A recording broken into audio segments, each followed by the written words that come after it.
I had always thought the dark web was nothing but an overhyped myth, a hidden corner of the internet where people exaggerated stories to sound edgy, a digital underworld painted darker than it truly was. But that illusion shattered one sleepless night when curiosity finally overpowered fear, and I decided to see for myself what really lurked beyond the surface. I remember the glow of my laptop illuminating my face in that silent room, rain tapping against the window as if warning me not to proceed. Yet the temptation was too strong. I wanted to witness what others only whispered about. After connecting through a private browser and multiple VPNs, I found myself stepping into an entirely different world. Websites without logos, markets without morals, names without faces. Everything was coded, cryptic, alive in a way that normal internet never was. There were things for sale that made no sense. Human hair, vintage organs, ghost drives that promised forbidden knowledge, and among them, one listing caught my eye. A 100 gigabytes black USB drive for just $3. It seemed absurd, but the description intrigued me. Contains exclusive encrypted content, ancient archives, unknown recordings, fragments of the forbidden net. The seller had a 5-star rating, anonymous but praised by hundreds of buyers. It was too strange to ignore. Against all reason, I added it to my cart, entered my details, and paid in cryptocurrency. The screen glitched once, then went dark, leaving behind a single line of red text that read, "We deliver fast." I laughed nervously, assuming it was part of the seller's theatrics, but even then, something about it didn't feel right. My reflection in the screen looked off as if the pixels formed a faint grin that wasn't mine. A few days later, a small, matte black envelope arrived at my door. No sender name, no return address, just my full name written in elegant red ink. My hands hesitated before touching it, and I remember how unnaturally cold it felt, like something that had been waiting too long in the dark. Inside was the USB drive, sleek, solid, and oddly heavy, as though filled with more than just data. I plugged it into my laptop, expecting a blank storage device, but my screen flickered violently, and a completely new desktop interface appeared. Black background, white symbols, folders with names like Voices, Eyes, They See, and one that simply read, "Do not open." For a moment, I froze, half laughing at the dramatic naming, but my curiosity got the better of me. I opened the Eyes folder, and suddenly dozens of video thumbnails appeared, each showing dimly lit rooms from different angles. Beds, chairs, hospital tables, and in every one, someone was there. Sleeping, breathing, unaware. I thought maybe it was some kind of horror ARG or a prank, but when I clicked one video, the feed wasn't pre-recorded, it was live. The timestamp matched my local time. My pulse quickened when one of the sleeping figures stirred, turned its head slightly, and I realized the face looked familiar.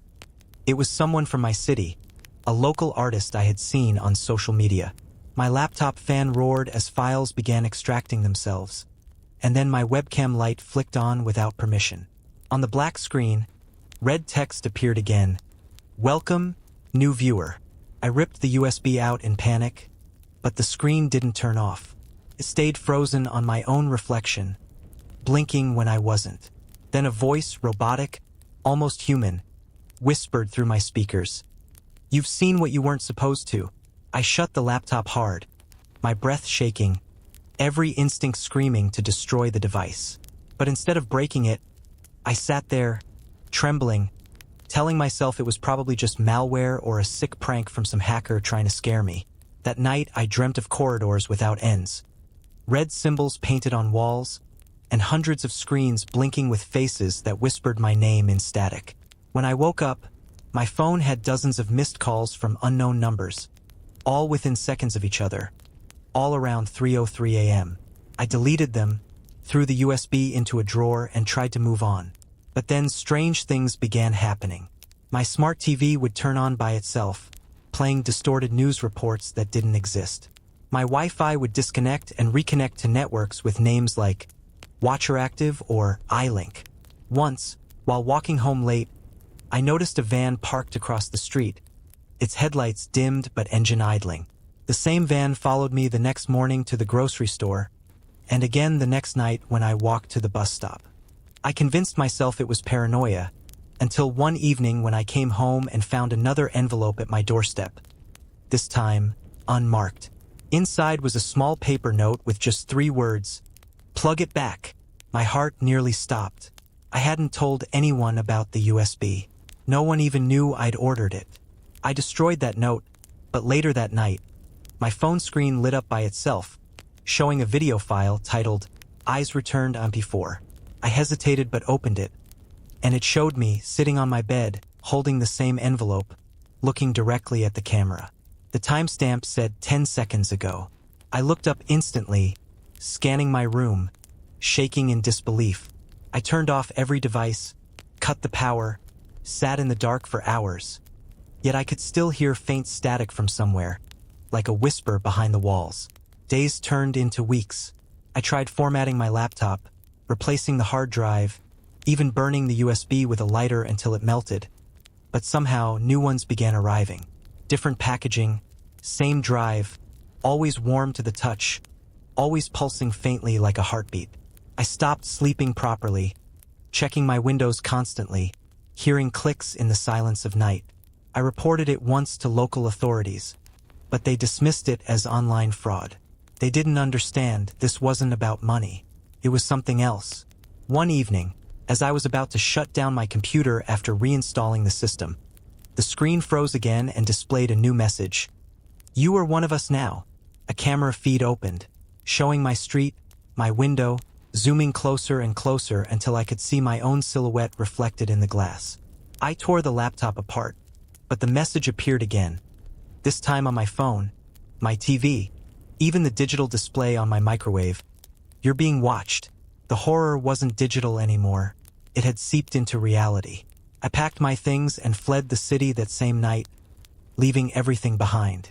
For months, I lived off-grid, constantly changing locations, never using electronics. I thought I'd escaped.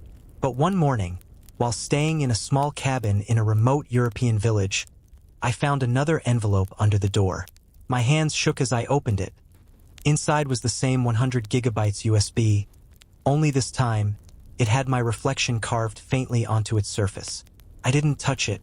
I buried it deep in the forest, but the next morning, it was back on my doorstep, cleaner, almost brand new. I threw it into a river, came back. I set it on fire, came back. Each time, the note inside grew more personal. "Stop running. You're already connected."